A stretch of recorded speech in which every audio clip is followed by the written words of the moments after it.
Hey there folks, John Henry, lowgenius.net, here to talk to you today about drug testing for welfare recipients. This is an issue that's been pushed by right-wing politicians for a while now, and frankly, it makes me sick how many people have bought into it. There's not only no humane excuse for this nonsense, it's been repeatedly proven to be an enormous waste of public money, far more than is allegedly wasted on providing necessary resources to those in need who may be addicts or dependents of addicts. First, let's look at some reality here. By the numbers, drug testing does not work. Both the New York Times and the Miami Herald report that in Florida, a 4-month pilot program tested 4,086 welfare applicants. Of those, only 108, about 2.6%, failed the drug tests, mostly tested positive for marijuana. Another 40 people, less than 1%, refused to take the tests. No significant difference was noted in the number of applicants during the pilot program. Now, part of what makes this ridiculous is that the state requires applicants to pay for their own testing, because we all know that if you're trying to get on welfare, you've got a spare 30 bucks laying around. Oh, sure, they'll get it back, but they have to be able to afford it first. But the real failure here is this. The state ultimately paid $118,000 for these tests, roughly $45,000 more than they'd have paid in benefits to the recipients who failed the tests. Similar stories have played out in Arizona and other states. The simple reality is that drug testing programs to screen welfare applicants not only doesn't save tax money, it increases costs. This has been proven repeatedly. That's not the only failure though. In Florida, the drug company contracted to perform the tests was founded by the very same governor, Rick Scott, who pushed for the testing program in the first place. Conflict of interest much? Additionally, courts have held that making welfare benefits contingent on a drug test is a violation of the Fourth Amendment of the U.S. Constitution.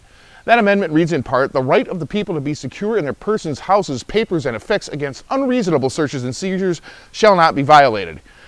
In a court decision declaring the testing program unconstitutional, Judge Rosemary Barkett of the 11th District Court of Appeals said the state was unable to prove that children of families on welfare are more at risk without drug testing. Quote, "The only known and shared characteristics of the individuals who would be subjected to Florida's mandatory drug testing program," she wrote, "is that they are financially needy families with children," end quote.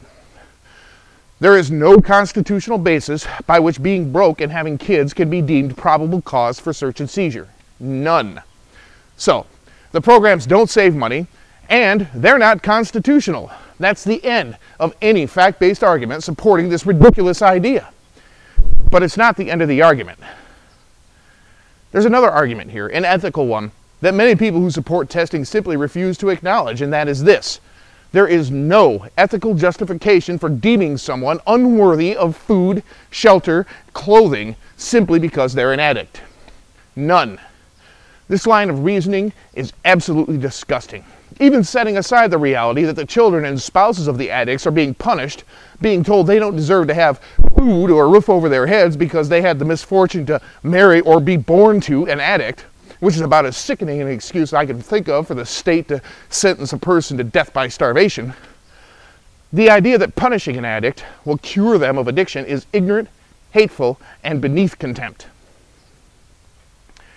This attitude we have that drug addiction is a choice or something that people do for fun is ridiculous. Addiction is a disease, a medical problem, not a criminal problem, and certainly not a basis by which anyone with the slightest bit of basic human compassion would deny a human being food.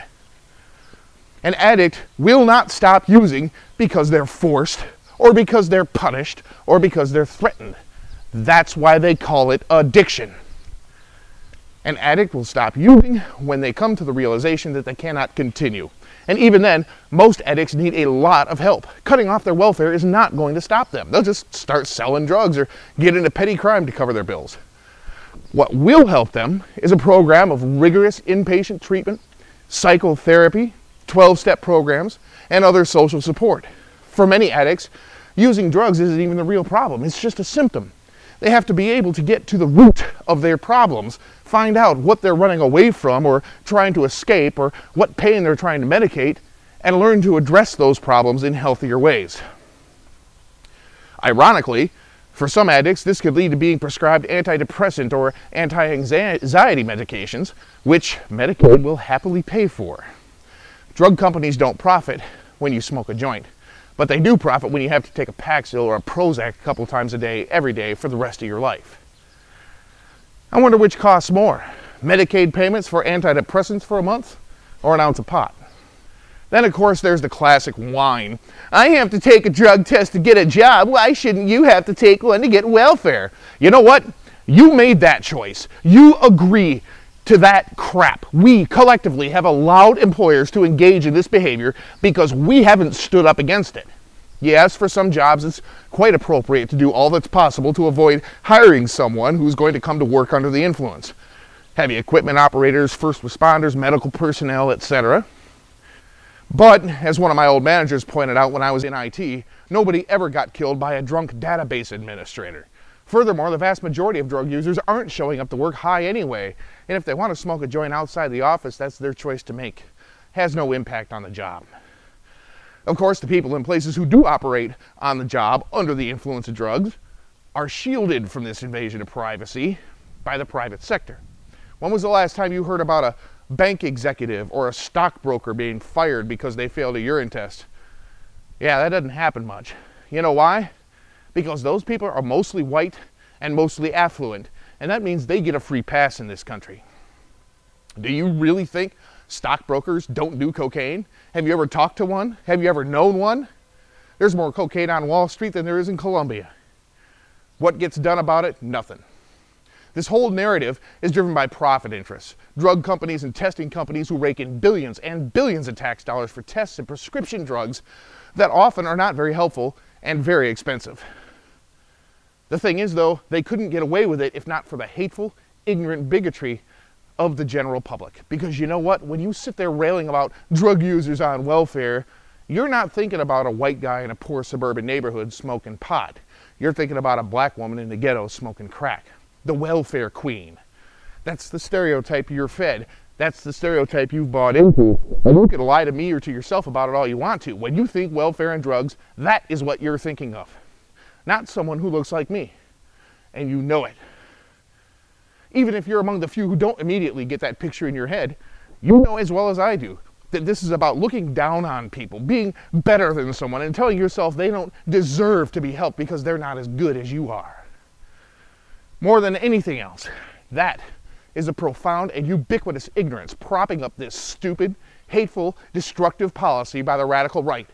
And anyone who buys into it ought to be ashamed of themselves. Especially the people who are buying into it while going out and getting drunk every weekend. You know better. Stop buying the 2 minutes hate you're being fed by the profit interests. Stop believing you have to be able to point to someone as being worse or less than you in order to feel like you're worthwhile as a human being. Stop pretending there's ever any ethical circumstance under which it is okay to refuse to help someone in need regardless of why they are in need. Drug testing for welfare recipients is a stupid lie based on hate and pushed by bought and paid for politicians for the profit of corporations. It doesn't solve addiction, it doesn't save tax money, and it doesn't punish anyone. It's just cruel, stupid, hateful, and pointless. And there is no way a person of honor and principle can support it without being equally cruel, stupid, hateful, and pointless. Stop buying the lie, folks. One day, it could be your problem that's deemed unworthy of help.